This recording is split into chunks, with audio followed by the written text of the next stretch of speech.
welcome po. So thank you, Doc. Si Alvin Olchico po ito. Siyempre, hindi tayo kumpleto. Kung wala si Ate B. Bernadette Sembrano. Good morning sa iyo. Hello there! Kumusta naman? Sana ho okay kayo. Safe and healthy dahil alam natin sa ibang bahagi po ng ating bansa ay maulan, no? So ingat pa rin po tayo. Kahit nasan tayo, dapat healthy. Yun naman, yun ano, yung hindi yung parang nakabakasyon mood. Meron bang ganun? Pwede bang nakabakasyon mood din yung dieta? Doon pa rin tayo sa pagpapapayat or maybe more so how to have a healthy diet at hindi lang siguro pagpapapayat ang ating goal. Ano? Kasama muli natin ang ating mga kaibigan, Dr. Nemi Nicodemus Jr., ang ating endocrinologist at syempre meron po tayong nutritionist na kasama po natin si Miss Fia Batwa para magbigay rin naman ng iba-ibang diet na angkop po sa atin. Ano, magandang umaga po sa Hi, Doc inyo. Nemi. Good morning, Doc Nemi. Hi, Morning, good Miss morning. Pia. Morning. Ayan.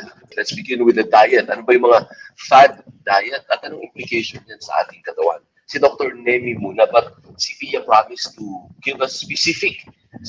Ano bang mga specific na pwede ninyong kainin? Kasi minsan-minsan, pag sinabi hindi lahat ng healthy pa, nabubore ka, paulit-ulit. Ay hindi naman po pwede, hindi naman kailangan paulit-ulit. May mga options and choices. Later si Pia yan. Doc Nemi, about fad diets muna. Okay, about fad diets, di ba, alam naman natin maraming mga tao talaga yung gustong pumayat at ang Agad-agad. karamihan doon gusto nilang pagpapayat mabilisan. Oo. Kung kaya mas madalas they resort to diets that can be seen in the internet or social media na nagpa-promise ng mabilisang diet. Some of these fad diets, of course, yung ibang mga sikat, alam natin yung mga low carb diet. At yung low carb diet na to talagang binabawasan nila ng sobra-sobra yung carbohydrates at ang nagiging result tuloy mas maraming fat at saka protein yung nasa diet ng tao na to. Example nito yung dating pinakasikat na Atkins diet, no? And more recently, alam naman natin yung low carb diet na meron tayo, yung ketogenic diet. Tapos, meron din naman iba, himbis na carbohydrate yung binabawasan, nang binawasan naman nila yung fat. So, ang tawag naman nila doon, low fat diet. Kasi nga, naiisip ng mga tao, baka ang nagpapataba sa akin yung fat sa kinakain ko. Kaya naman, may low fat diet naman, yung taba ang nababawasan. As a consequence, mas maraming percentage ng carbohydrates yung sa pagkain na yon. And then meron tayo syempreng vegetarian at saka vegan diet, and I'm sure may mga nanonood sa atin na yun din ang kanilang sinusubukang gamitin para mas mabawasan kaagad yung timbang nila. And there are several others like yung syempre hindi na fad diet ang tawag doon sa ginagawa nating intermittent fasting kasi it's a dietary pattern na, hindi na siya yung kumbaga hindi mo binabawasan yung portion ng pagkain mo, part ng pagkain mo, but rather the way you eat. Kaya kung tutuusin, intermittent fasting does not belong really to the fad diets, strictly speaking. So yung intermittent fasting para sa frequency of eating, no? Hindi siya sa dami or sa kakunti or sa dami. Kung hindi yung twice ka lang kumain, pwede ba yun? O healthy ba yun? Nasa buong araw, sa 24 hours, once or twice ka lang kakain to? Okay. Actually, Alvin, if you go by evolution of humans, yung ating mga sinuunang ninuno, di ba nakakakain lang sila doon if they're able to hunt or if they are able to plant? And sometimes, because hindi naman regular yung supply ng pagkain, some of them do not eat 3 times a day.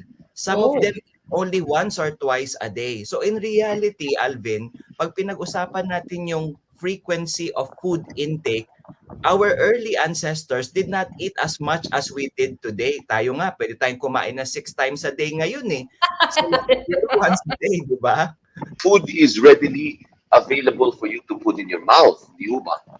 Tama yun. Kaya may advantage yun, may disadvantage doon. Kasi, especially, sabi mo nga, ready-to-eat food, processed food. Kakaiba ito sa kinakain ng ating mga ninuno na sila talaga ang nagbubungkal sa lupa, niluluto nila, at para maging pagkain. Unlike us, process na yung pagkain ng iba nating kinakain ngayon. Steam. Doon muna tayo sa steamed na pagkain. Si Pia. Where does that fall, Ma'am Fia? Steamed na pagkain, okay ba ito? Hi, yes, oo, no? Kasi pagdating sa culinary and pagdating sa nutrition, mas na-preserve natin actually yung nutrients, especially yung mga micronutrients, yung mga vitamins and minerals natin during steaming. So, unlike kasi kapag kunwari nag-boil tayo, sumasama po actually yung mga vitamins doon sa tubig, no? So, Oo. nawawala, no? So, mas nababawasan yung nutrient content niya pagdating sa micronutrients. Pero sa macronutrients, hindi naman po gano'n kalaki yung difference niya. Pero yung Ay, dapat, usapang no, okay siya. hindi, tama, nandiyan na rin lang tayo sa ways of cooking. Anong pinakamaigi sa lahat ng ways of cooking? Steaming is the best. Kasi ako frying ako. Mahilig sa prito. Frying! Go frying! Diba? Ano mas healthy?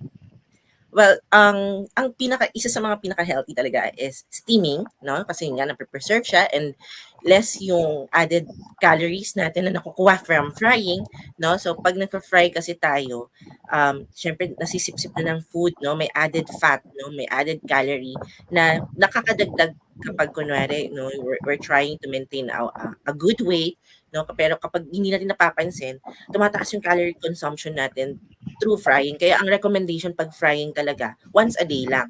No, pwede naman, pero once a day. Once a Then the rest day? of, yes po. Then the rest of the day, ang recommendation po talaga natin is more of steaming. Yung mga grilling, pwede pa, pero iwasan lang yung mga sunog na part, no, yung mga pan-seared, no, so saglit lang, no, na may onting added fat, pero ano lang, balance lang, onti lang. Kasi kapag fina-fry po kasi talaga natin, sinisip-sip po talaga nung pagkain, yung mantika. So, nadadagdagan na nagdadagdagan. Aside dun sa labas na nakikita Oh, yung fat. Doc okay. Nemi, yun ang problema natin, yung fast food natin. Lahat Mm. din, Doc Nemi, fried. Hindi ho ba? Yung sa Yes. burger, pina-fry, longganisa, lahat fried. Even some snacks, yung chips are fried. Hindi ba, Doc Nemi? Correct, correct. And ang implication yan kasi, Alvin, dahil nga fried, alam naman natin na may oil ito and sana kung healthy oil, no? Pero kasi by frying and by processing the foods, actually, you are introducing yung tinatawag namin na trans fats. At yung tinatawag natin na trans fats, ito yung mas madelikadong uri ng taba dahil mas tumataas yung chance mong magkaroon ng mga bara-bara sa ugat mo at magkakaroon ka tuloy ng bara sa ugat sa puso or even para ng ugat papunta sa utak. So yun yung medyo ayaw natin dahil do sa mga fast food natin that introduces a lot of trans fatty acids. Sa mga magulang na nakikinig, ano po, anong advice ninyo? Sige, hindi niya maiiwasan yung fast food. Paano yun? Okay lang ba paminsan-minsan? Huwag lang araw-araw. Siguro kung akong tatanungin mo, syempre nga, sabi nga natin, ano, pag lumalabas tayo with family, hindi naman maiiwasan na magtuturo ang mga bata, no? At syempre, the commercial around influences us. Siguro yung paminsan-minsan, yun yung keyword doon. Huwag yung araw-araw, huwag yung sabihin natin na more than the number of days in or at least more days in a week na ikaw ay kumakain ng fast food. Siguro once a week or even twice a week would be okay. And again, the amount of food that you eat also in fast food should also be regulated. At sa totoo lang, Alvin, di ba? Pwede ka naman din mamili kahit papaano, no? Sabihin na natin may healthier choices. Kunwari, kung may coleslaw, kung may carrots, may corn and carrots, minsan sinaserve naman yan sa mga fast food, di ba? Siguro dagdagan natin ng ganon, hindi lamang yung mga fries. Ang laking tulong kasi yung naka-prepare na yung meal. So, pwede naman palang ihanda in advance, Ma'am Fia, yung mga healthy. Hindi naman pala mahirap gawin. Opo. Actually, nagsa-start talaga, no, sa ating mga adult, no, kung ano yung magiging influence sa ating mga anak, sa ating, even sa partner natin in life, no, kung someone sana in the household mag-initiate, like, for example, yung mga shinare ni Doc, no, paglalabas kayo, be in control. Ano may, mag-share kayo kung saan kakain, no? Pag nagpe-prepare din naman ng food sa bahay, it really takes, no, extra effort, no? Lalo na sa panahon ngayon na yung iba mas prefer mag-order or fast food or mga delata, which is walang masama. Pero yun nga, pag hindi na nakakasanayan kasi ng Pilipino ngayon, yun yung nawala yung pagkaing lutong bahay na mas nagfo-focus sa gulay, mas nagfo-focus sa whole food, mas nakokontrol mo kung ano yung nilalagay mong fats, even salt doon sa kinakain mo, nawawala na kasi yung ganong practice. Na sana, yun yung tinuturo talaga natin sa mga kapwa Pilipino natin na sana, alam mo, i-practice nyo yung sa bahay kayo kakain, dine in with your family and friends, walang gadgets, no? And Mm. extra effort talaga. Usually, kahit sa gabi, you can prepare yung mga pagkain mo. Parang ipaplano mo na ano kayang gagawin mo. It actually takes only 10 minutes, 10 to 15 minutes para iplano mo ano yung gagawin mo bukas. Eh, madalas nasa cellphone tayo. Sana magamit natin yung oras na yun na yun, pinaplano Prepare. lang natin yung kakainin Tama. natin bukas.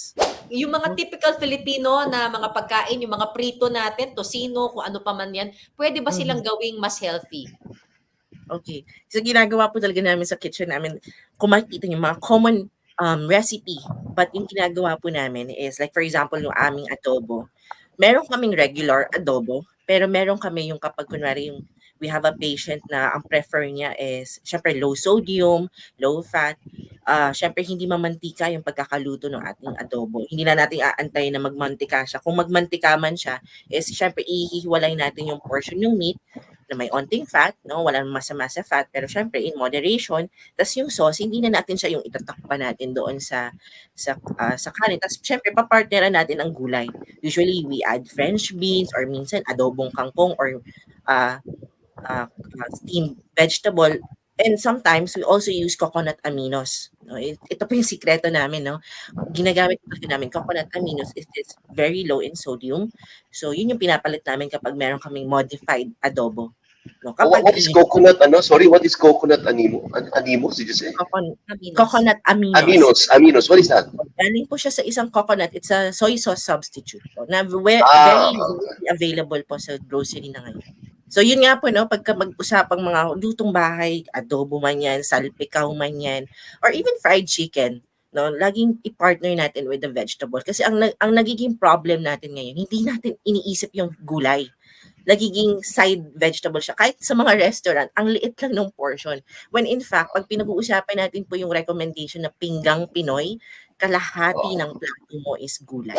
Doc Nemi, bakit ganon? Yung impression na nakukuha ko, and I suppose yung mga viewers din natin, bakit parang kailangan kong gumastos para pumayak? I mean, to be healthy, para siyang it's an expensive way of life. Like si Ate P, nagpapadeliver ka mo kay Fia. Of course, may additional yun because she needs to pay. May bayad yun, hindi naman libre, hindi ba? Yung dating sa akin is, parang pangmayaman lang pag gusto mo yung healthy lifestyle. What can you say about that? Actually, sa totoo lang naman, Alvin, meron siguro sa atin na nakatira dito sa city, medyo mahirap talaga siya at magastos. Kasi nga, ang ina-advocate natin para mas maging healthier ang ating pagkain ay mga gulay at less of the pork, less of the beef. Kaya lang kasi, pagka tayo ay nandito sa urban living, ang mga fast food, ang ino-offer talaga sa atin, proteins, meat, walang veggies. Tapos, sila pa yung mabilis na mabili at may makakabili kang mura, no? For 50 pesos or even less than 100, makakabili ka na.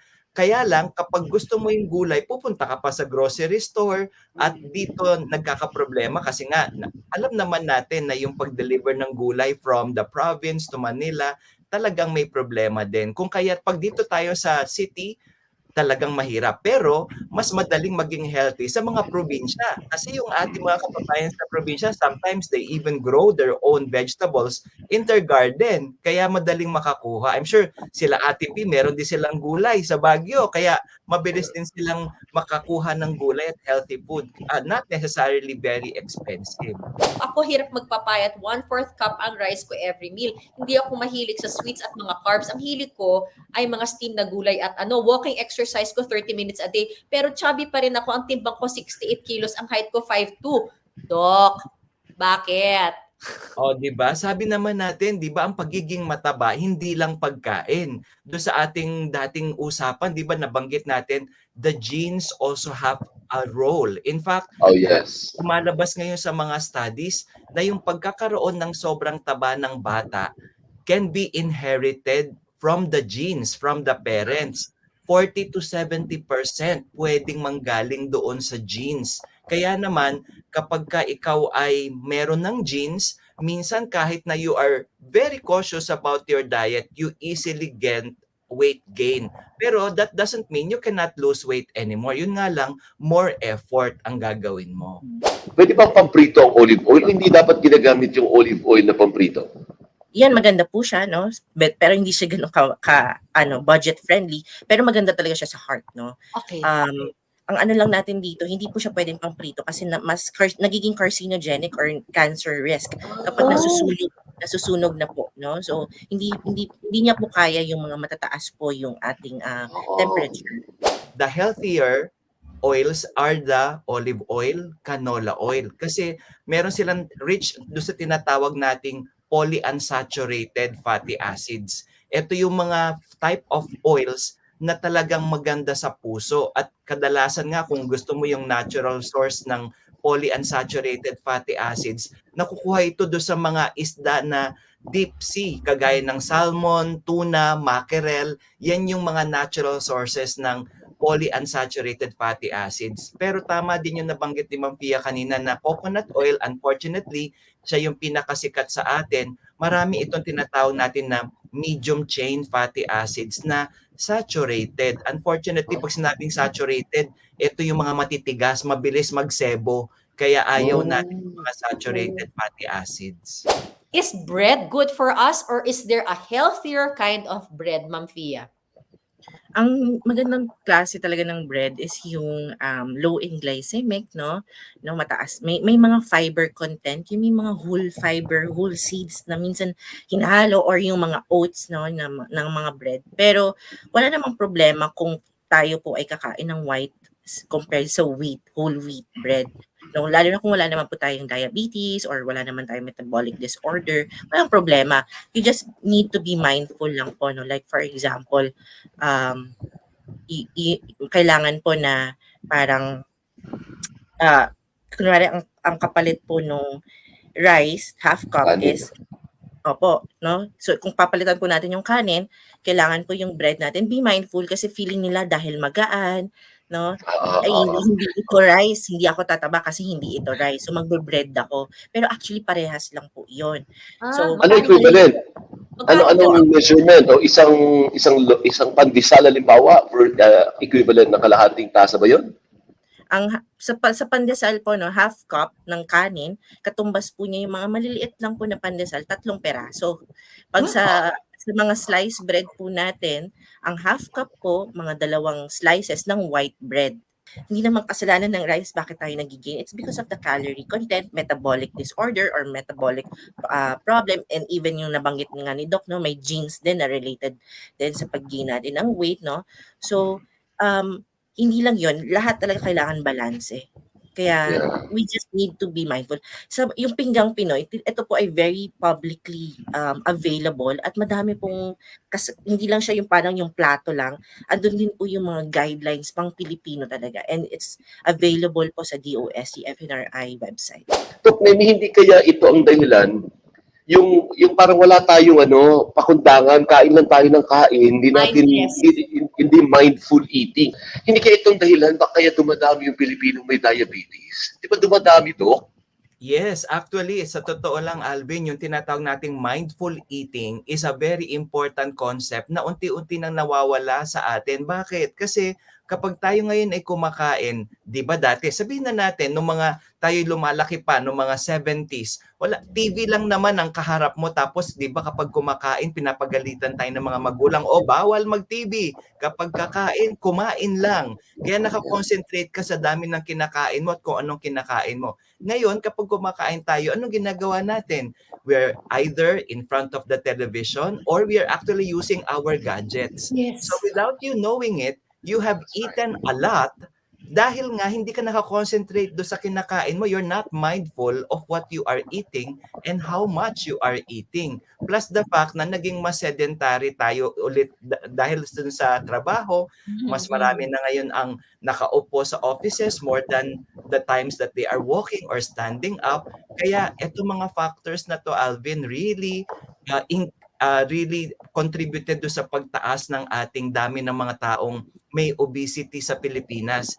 In fact, if I may share the data, Alvin, batay doon sa pinaka-recent na survey ng Department of Science, Technology and Food and Nutrition Research Institute, during the time of the pandemic, nagkaroon ng significant increase doon sa dami ng mga Pilipinong merong obesity. Batay doon sa kanilang survey, kung bago mag-pandemic, 40% lang ng mga Filipinos ang merong overweight at obesity.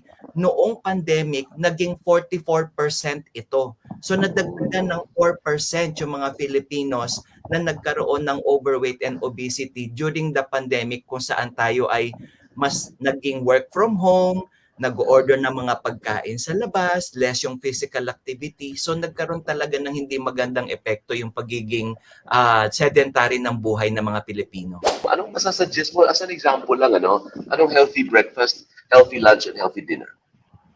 So pag kunwari kayo ay isang rice eater, no?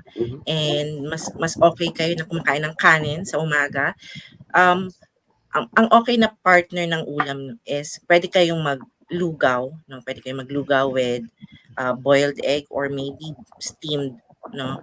Mga vegetable, or meron din kayong sinama nyo doon sa luto nyo ng arroz caldo nyo is yung manok, no? Which is mas nagiging control tayo, maging maingat lang tayo sa asin, no? At saka sa added oil kapag niluluto po natin. Kasi minsan pag may mga arroz caldo or lugaw na medyo mamantika, if aside from mga ganitong lugaw, no, pwede din po kayo mga rice na may ka-partner na slices of carrots and cucumber, and then you have your tuna, no? May mga tuna po na kunwari mga canned tuna, kasi ito yung mga usually na available sa mga kapwa Pilipino natin, no, is yung mga canned tuna na it's either in sunflower oil, meron na rin pong mga in olive oil, no? So nakukuha natin yung mga ganong klaseng benefits. Pero syempre, i-drain natin and always read the nutrition facts, no? So okay din yon. If ever na you want na yung mga kunwari chicken tapa, kapag kunwari usapang tapa naman, mas prefer natin sana doon ka sa white meat, which is yung chicken over the red meat kind of tapa. Yung chorizo, yung corned beef, yung longganisa, avoid it as much as you can. Kung pwede po in in moderation, and siguro once a week lang, then the rest mag-focus ka na doon sa mga white meat, sa mga mas less yung additives, no, less processed. Sinangag versus steamed rice. Ay, di ba masarap yung sinangag to? Oo Yes, naman. oo. Pero syempre, pag pinag-usapan natin ng mga ating kaibigan nutritionist, syempre ayaw nila yung sinangag. Gusto na namin yung steamed na lang. No? Kasi mas mababawasan yung total calorie intake mo. Ano ang pwedeng substitute sa kanin? Yung usually na nakita natin, Miss Bernadette, no, pag sa inyo po, mas nagiging nagno-normalize yung inyong blood sugar, kasi talagang binabantayan ni Miss Bernadette yung kanyang blood sugar, and kailangan maingat talaga kami na hindi mag-shoot up yung blood sugar niya. Ayoko talaga So, yan eh. ang ginagawa namin, ang sinasubstitute po namin usually quinoa, no? This is high in protein. May carbs pa rin siya, pero low in glycemic compared to steamed rice. And then, meron pa siyang added protein. So, nakakadagdag siya na hindi siya mabilis mag-spike up ng blood sugar natin. So, yan, quinoa. You have your brown and red rice, and even yung mga colored black rice natin. They are low in glycemic. So, may iba-iba po kasi madalas yung sensitivity or yung nagiging effect sa isang tao. May isang tao, okay siya sa brown rice. May iba naman, okay siya sa red rice. Ayaw niya ng brown rice kasi nag-shoot up yung kanyang blood sugar. So, iba-iba po talaga. And you have to really try and test. Pero mas maganda po kumonsulta tayo sa expert. May mga patient ako na nag-a-adlay, mas prefer nila kasi may added fiber din to. No? Pero again, it's still a carb source. So, you have to be mindful. No? Kasi minsan iniisip nila, quinoa, ay, adlay. Mas madami ka na nakakain. So, wala na lang, nawawala yung difference kasi source of calories din to, source of carbohydrates, may mga added protein lang to and fiber na nakakabagal lang ng pagproseso. Pero kapag masyadong madami pa rin yung kinukonsumo natin, dun tayo nagkakaroon ng problema kapag sumusobra. Doc, Nemi, okay lang ba na no rice ako everyday? Ano ba, nag-decide ako, wala tayong rice ha, simula ngayon ha. Healthy ba yun na no rice sa diet mo everyday? Actually, pwede yon, Alvin, kasi sa totoo lang, akala natin, pag sinabi natin carbohydrates sa Filipino diet, akala natin rice lang yun eh. Pero in reality, vegetables are carbohydrates. They contain some carbohydrates. And of course, gaya nga na nabanggit natin kanina, may tinapay. Carbohydrates din yun. So not necessarily rice. Potatoes, meron ding carbohydrates ang potato. So even if you're not eating rice, you can still have some carbohydrates in your diet and you can still have a balanced diet. Doc, okay lang ba to take ampalaya every day to prevent diabetes? Yes, oo. Ang palaya naman ay isang gulay at ito ay pwede nating kainin araw-araw. Wala naman toxicity ang ampalaya. Doc Nemi, yung nako-compensate ba yung ugali natin na ngayon hindi ako kakain dahil bukas kakain ako ng marami. In terms of healthy diet or health, ano ba ang take mo dyan? Okay, actually depende yon kung ano yung kakainin nila the following day. Kung hindi sila kakain ngayon pero bukas kakain sila ng balanced na diet, okay lang yon. Pero kung hindi sila kakain ngayon kasi bukas kakain sila ng pagkadami-daming oily May food, buffet. fatty food, yun ang hindi maganda. Do air fryer po kaya better? Ay nako, napaka-okay po talaga 'to 'no, nung Oh! especially nung nag-boom ito. Isa 'to sa mga recommended kasi mura na rin, nakakabili ka na nga ng mga I think 700 to 1,000 pesos Yeah, per yeah. Mura na siya. Mura na siya. Dati mahal. Dati Ngayon mura mahal. na. 'Di ba? Pero ngayon dahil madami na nagpo-produce nung air fryer, okay siya kasi hindi ka na nagdadagdag eh. Pwede mo na siyang maluto, no? Pero ang ingatan lang po natin naman dito is yung kapag kunwari nasusunog na, nasosobrahan, so nagiging carcinogenic, ganyan. So yun lang naman. Okay. Kailangan ba mindful rin tayo dun sa calories na ini-intake natin? Doc Nemi, kayo muna. Ano ba yung silbi ng calories? Okay. Pagka Energy. yan, tama si Alvin. In simple terms, pag sinabi nating itong pagkain na to or this food has calories, ibig sabihin it has stored energy. And therefore, kapag kinain natin ito, depende sa dami ng stored energy doon, the more calories, the greater the chances that your weight will increase and the greater the chances that your blood sugar will increase. Kaya naman, dapat in a typical day, meron ka lang certain number of calories na mabubuo mo buong araw. Kaya dapat pag kumakain tayo paunti-unti, pag in-add up mo yon sa isang araw, dapat hindi ka lalagpas doon sa recommended number of calories mo per day. Kanya-kanya yon. Kunwari ako, Miss Fia, 5'3" ako. Ganito ang katawan ko. Hindi naman ako mataba. Gaano karaming calories dapat? So, depende po dun sa metabolic rate nyo, no? Pero possible po nasa mga 1,000. Metabolic rate pa lang po ito, no? Wala pa yung physical activities mo. No? So, usually nasa 1,600 to 1,700 sa ganong height ng babae. No? Kailangan, meron kang nakukonsumo na about 1,700. For example lang po, no? 1,700 calorie para alam mo yun, mag-work properly yung iyong katawan, no? Magawa niya yung trabaho na kailangan niyang gawin, yung pag-pump pa lang ng heart mo, no? Yung paggising mo pa lang ngayon, no? Kailangan mo mabigyan ng enerhiya yan. Tapos yung added, yung extra work na ginagawa mo, especially kung extreme yung ginagawa mo or very tiring talaga yung activities mo, kailangan mo din yan lagyan ng enerhiya. Kailangan mag-consume ka ng onte para mabigyan mo ng energy yan. Pero yung sumusobra na hindi mo nagamit, sabi nga nito, hindi mo na-burn, yan na po yung ini-imbak mo na nagiging added fat. So, yun din. So, sa blood sugar naman, yung timing naman ang pinag-uusapan.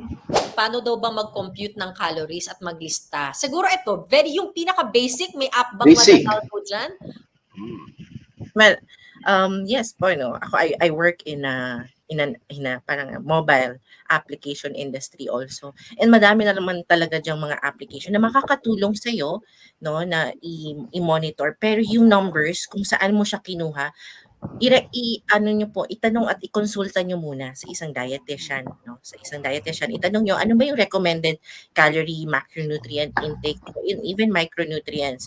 And then from there, pag nabigyan na po kayo, naresetahan na kayo, nabigyan na kayo ng recommendation, saka nyo po gawin on your own. Wag po sana yung parang magda-download tayo, magka-calorie count tayo nang hindi natin alam. O minsan magbabasa tayo sa Google, ano bang height ko, ano bang ganito ko, nang hindi tayo kumonsulta kasi baka mamaya mali yung ginagawa ginagawa mo or masyadong mababa, hindi mo kinonsider yung physical activity mo or yung trabaho mo, yung daily walking mo ng ganitong 1 hour, hindi mo na consider. Ang kinonsider mo lang is yung nabasa mo or nakita mo.